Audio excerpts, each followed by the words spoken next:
Des mesures claires qui contribuent à accroître la compétitivité et la résilience de l'économie égyptienne, a indiqué le Centre d'information et de soutien à la prise de décision du Conseil des ministres dans un communiqué.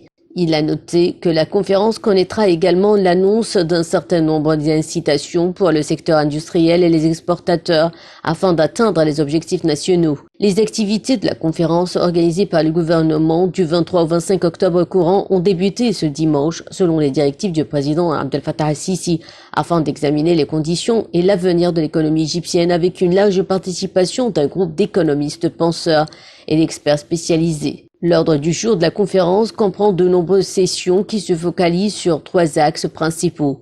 Le premier axe, la politique macroéconomique, tandis que le deuxième se concentre sur l'autonomisation du secteur privé et le troisième est consacré à l'élaboration de la future feuille de route pour les secteurs prioritaires dans le programme de travail du gouvernement pour la prochaine période. Le Premier ministre Moustapha Madbouli a examiné lors de la séance d'ouverture de la conférence organisée sous le thème « La résilience économique égyptienne face aux crises économiques ».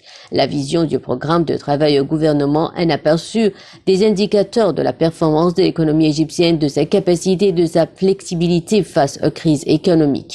La première session, intitulée « Les politiques requises pour renforcer la capacité de l'économie égyptienne à faire face aux crises », vise à identifier les visions et les idées des économistes sur les politiques macroéconomiques requises basées sur les meilleures pratiques internationales et les priorités nationales actuelles à la lumière de la vision de l'Égypte à l'horizon 2030. La deuxième session vise à identifier des solutions pratiques au niveau des politiques économiques pour assurer une discipline budgétaire et la viabilité financière et pour faire face aux répercussions des crises économiques sur la situation des finances publiques. La troisième et dernière session des activités du premier jour a abordé les politiques monétaires à la lumière des développements mondiaux et visait à adopter des visions et des solutions pratiques au niveau des politiques économiques pour faire face aux défis posés par les crises économiques.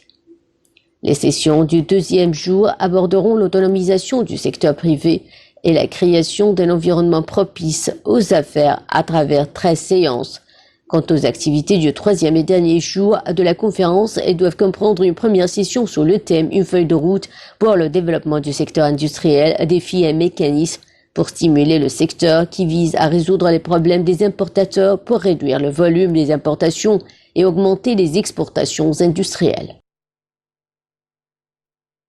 كل خطوة في حياتنا بنحسبها بحسبة الاقتصاد، والقرارات بتحتاج خطة واضحة ترسم طريق لاقتصاد قوي، مرن، تنافسي، صامد في مواجهة الأزمات. في 8 سنين قدرنا نخوض التحدي لبناء الاقتصاد المصري، ولسه قادرين نتحد، نتكامل، نتفق لوضع رؤية للاقتصاد المصري وآليات تعزيزه وفق أفضل الممارسات الدولية.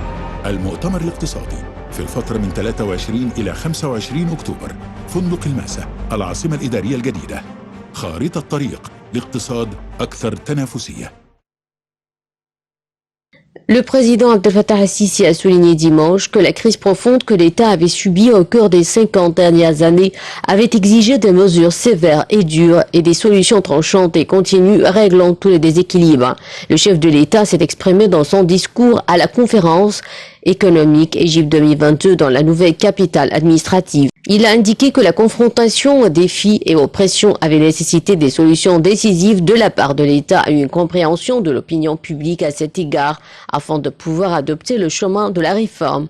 En 2015, lorsque nous avons partiellement levé les subventions sur les carburants, les gens ont dit que je mettais en risque ma popularité. Mais à son avis, il était nécessaire d'investir cette popularité dans la réforme et de ne pas gâcher cette opportunité qui ne peut se répéter pour celui qui assume la responsabilité. Il a ajouté que faire face aux pressions internes et externes nécessitait un soutien populaire et des sacrifices dont l'opinion publique n'y était pas prête. Il a précisé que toute voie économique et toutes les solutions qui sont présentées exige des décideurs et de ceux qui en sont responsables d'examiner l'environnement politique, social, culturel et intellectuel en vue de déterminer si cela les aidera ou non à passer à cette voie. L'accord sur le tracé des frontières maritimes entre l'Égypte et Chypre et la Grèce en Méditerranée et l'Arabie Saoudite en mer Rouge a permis à l'Égypte d'économiser 120 milliards de dollars par an pour se procurer de l'énergie nécessaire pour le fonctionnement des centrales électriques, a déclaré le président. Sans cet accord, les sociétés de prospection n'auraient pas dû opérer dans ces régions et le champ gazier Zohr n'aurait pas été découvert, a fait remarquer le président. Il a souligné l'importance d'étendre la zone peuplée en Égypte. Il n'y a aucun pays dont la superficie est d'1 million de kilomètres carrés et dont les habitants ne vivent que sur 60 000 à 70 kilomètres carrés, a dit le président, soulignant la nécessité d'augmenter cette superficie à 120 000 kilomètres carrés. كل خطوة في حياتنا بنحسبها بحسبة اقتصاد، والقرارات بتحتاج خطة واضحة